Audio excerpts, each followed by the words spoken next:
Assalamualaikum warahmatullahi wabarakatuh. Perkenalkan, nama saya Gata Sekarang Manalus dengan NIM 0503232116. Kali ini saya akan membuat video dengan materi yang berjudul Arah Pengembangan Kebijakan Moneter Ekonomi Moneter Islam. Yang pertama ada pengertiannya, yaitu definisi ekonomi moneter Islam, yaitu merupakan salah satu cabang ilmu ekonomi yang fokus pada pengelolaan dan pengaturan sistem moneter yang berdasarkan prinsip-prinsip syariah Islam.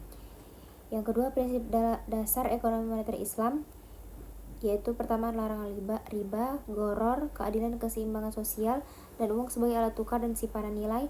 Yang terakhir ada transportasi dan akuntabilitas. Sejarah perkembangan ekonomi moneter Islam. Yang pertama yaitu perkembangan sistem moneter Islam dari masa klasik hingga modern. Uang memiliki nilai intriksi yang didasarkan pada kandungan logam mulia di dalamnya, sehingga mencegah terjadinya inflasi yang disebabkan oleh pencetakan uang berlebih tanpa dukungan aset real.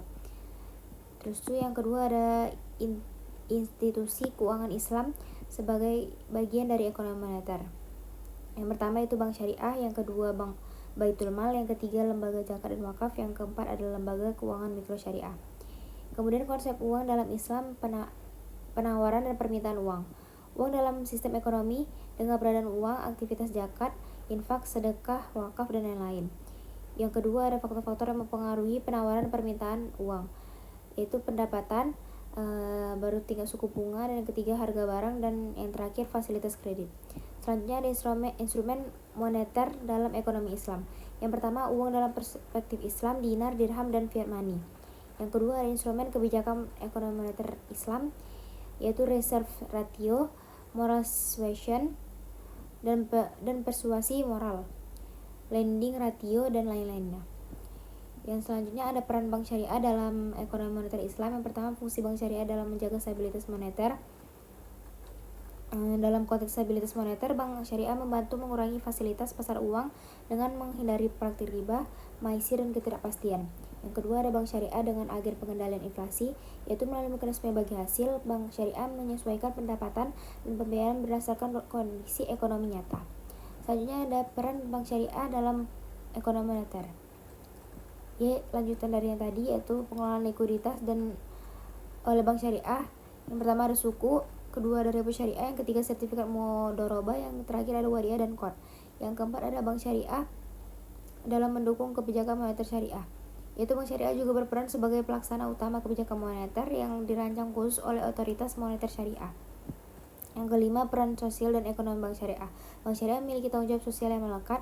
Bank syariah berkontribusi pada pembangunan ekonomi yang berkeadilan dengan penyaluran dana dan program sosial seperti zakat, infak, dan wakaf. Selanjutnya ada tantangan ekonomi moneter Islam saat ini. Yang pertama ada tantangan regulasi dan harmonisasi dengan sistem keuangan global. Yang kedua ada masalah likuiditas dan instrumen moneter terbatas. Yang ketiga ada integrasi teknologi dan ekonomi moneter Islam, seperti kurangnya infrastruktur digital syariah yang mendukung transaksi halal secara otomatis, rendahnya literasi digital dan syariah di kalangan pelaku industri dan masyarakat, ketiadaan standar global dan digitalisasi instrumen keuangan syariah, dan lain sebagainya. Selanjutnya ada peluang dan prospek ekonomi moneter Islam di masa depan. Yang pertama ada potensi pertumbuhan ekonomi syariah secara global. Yang kedua peran ekonomi moneter Islam dalam mewujudkan keadilan sosial dan stabilitas ekonomi. Yang ketiga ada inovasi produk keuangan syariah dan digitalisasi. Selanjutnya baik, hanya itu yang dapat saya sampaikan. Assalamualaikum warahmatullahi wabarakatuh.